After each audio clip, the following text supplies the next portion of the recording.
देखो इतने टाइम से तो वो जीते थे ना शरद चौहान, पर हमने आज दिन तक उनका शकल नहीं देखा है कि कैसा है क्या नहीं है। हमारी नालियां भरी रहती है, रोड इतने गंदे हो रहे हैं, पूरा मोहल्ला देख लो। कभी हमारी मतलब हेल्प लेनी होती है तो हम यहाँ अपने जो पास है नील दमन जी, उनसे लेते हैं। वो हमारे उस पे आते हैं, हम एक बार कोई भी कंप्लेन देते हैं उन पे कार्रवाई करते हैं। और केश रानी जी आती थी पहले, नाला खड़े होकर साफ करवाती थी। वो कौन है केश रानी? बीजेपी की है।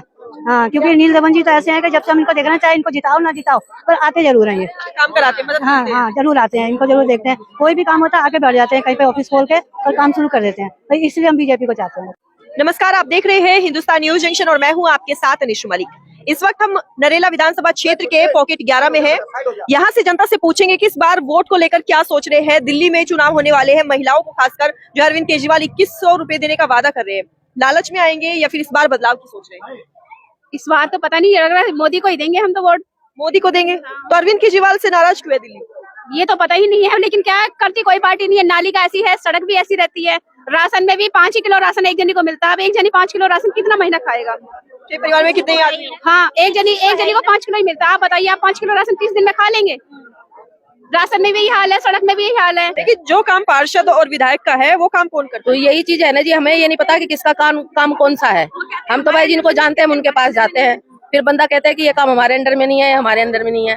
अब जब जिनके पास पद नहीं होगा तो वो काम कैसे कराएंगे? वो भी बात सही है। तो अब हम तो नील दमन जी को ही देंगे।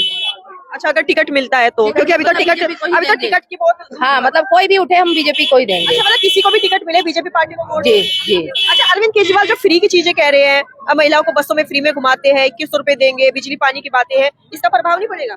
वो सब चीज अपने जगह ठीक है, लेकिन ये बाकी सुविधा भी तो देखना चाहिए ना।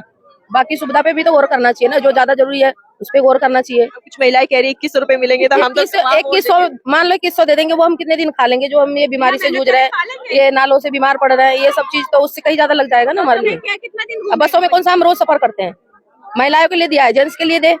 जेंट्स तो रोज काम पे जाते हैं ना, उनके लिए दे। वोट तो वो भी देते हैं ना? हाँ, वोट तो वो भी देते हैं, तो उनके लिए भी करा जाए। मतलब आप महिलाएं हैं तो आप चाहते हैं 2100 रुपए आपके पुरुषों को मिले और जो है फ्री में बस में सफर? नहीं, पुरुषों को 2100 रुपए मिले ना मिले, लेकिन उनके लिए भी कोई सुविधा हो। हम ये चाहते हैं उनके लिए भी कोई सुविधा हो। अच्छा, पेंशन की बात कर रहे हैं, आपको लगता है कि यहाँ पे पेंशन बनेगी? पेंशन का तो पता नहीं जी।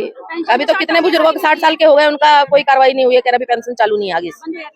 तो बदलाव चाहते हैं इस बार दिल्ली जी, इसलिए जो है अरविंद केजरीवाल को नापसंद कर रहे हैं। हम लोग तो महिलाओं के लिए इतना काम कर रहे हैं फिर भी नापसंद कर रहे मोदी को देते, क्योंकि हाँ तो सभी भरते हैं, लेकिन उसके लागू कोई नहीं करता है।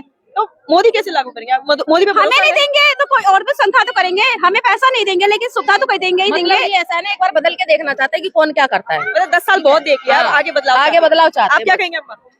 हम तो बीजेपी को ही कहेंगे। बीजेपी को ही कहेंगे? क्योंकि 10 साल से हम देख रहे हैं, सारे काम रुके हुए, राशन कार्ड, पहचान पत्र, कुछ भी सारे काम रुके हुए। अभी तो इलेक्शन का टाइम है, अभी सब कुछ खोल दिया है। 70 साल के मेरे पति हो गए, उनको पेंशन के लिए 10 साल से परेशान हो रहे हैं हम। पहले शरद चौहान के पास गए, वहाँ पे फॉर्म भरे उन्होंने सभी से, और कोई काम नहीं हुआ। अभी फिर उन्होंने चालू किया है, अभी भी हमें कोई उम्मीद नहीं है। क्योंकि देखो जो काम होता है ना, अगर करता है इंसान तो पता चलता है। कहता है फ्री में बस, हमें फ्री में बस नहीं चाहिए। हम ये चाहते हैं कि तुम्हें कोई भी चीज करनी है तो सस्ती कर दो, जिसमें आदमी को भी फायदा हो, औरत को भी फायदा हो, है ना। सस्ता होना चाहिए। अब ये थोड़ी लेडीज की फ्री कर रखी है, लेडीज फालतू में घूमती रहेगी क्या? अब आ रहा लेडीज जो बसों में घूमती रहेंगी। जेंट्स के लिए भी होना चाहिए, दोनों को बराबर नजर से देखो ना। 10 रुपए उनसे ले लो, 10 रुपए हमसे भी ले लो, ऐसे नहीं होना चाहिए ना। इसीलिए हम बीजेपी को ही चाहते हैं। और गलियां हमारी जाके देखोगे ना, 10 साल से हम परेशान, एप्लीकेशन भी रखी हुई है हमारे पास, पर गलियां नालियां हमारी ऐसी गंदी पड़ी हैं। वो 10 साल पहले जो शीला दीक्षित जी ने करा था वही का हुआ हुआ, जब से काम नहीं हुआ हुआ। और केश रानी जी आती थी पहले, नाला खड़े होकर साफ करवाती थी। वो कौन है केश रानी? बीजेपी की है। हाँ, क्योंकि नील दमन जी तो ऐसे हैं कि जब से हम इनको देखना चाहे, इनको जिताओ ना जिताओ, पर आते जरूर हैं ये। काम कराते हैं मतलब? हाँ हाँ, जरूर आते हैं, इनको जरूर देखते हैं। कोई भी काम होता है आगे बढ़ जाते हैं, कहीं पे ऑफिस खोल के और काम शुरू कर देते हैं। तो इसलिए हम बीजेपी को चाहते हैं। अच्छा, यहाँ पे समस्या क्या है आपकी? अगर इसकी कॉलोनी के बारे में बात करें तो पॉकेट की बात करें। यहाँ तो सारे समस्या है। नहीं, जैसे हम देख रहे हैं नालियां भरी हुई है, सड़कें टूटी हुई है, इसकी शिकायत कभी आगे पहुंचाई है? पहुँचती है तो खूब शिकायत, मगर वो कभी शिकायत का वो संविधान होगा जब ना, वो तो जीतने के बाद कभी शकल ही दिखाने नहीं आता है। अच्छा, आपके यहाँ से शरद कुमार चौहान हाँ जी आए हैं कभी? कभी भी नहीं पूछने क्या देखने का, खाली इलेक्शन में टिकट लेने आते हैं, उसके बाद कोई मतलब नहीं। अब ऐसे ही एमसीडी में हुआ है, वो अपना जीत के बैठ गई, एक बार देखने तक नहीं आई है। कौन है एमसीडी में? नेहा मिश्रा। नेहा मिश्रा, तो वो आई है कभी? कोई नहीं आते जी। हमें तो बीजेपी की ही सरकार चाहिए। बीजेपी की सरकार चाहिए, क्योंकि वो हमारे तरफ से मतलब यहाँ से नरेला से नील दमन खत्री जी को टिकट मिले, हम लोग तो खूब जान जी लगा के जितवाएंगे।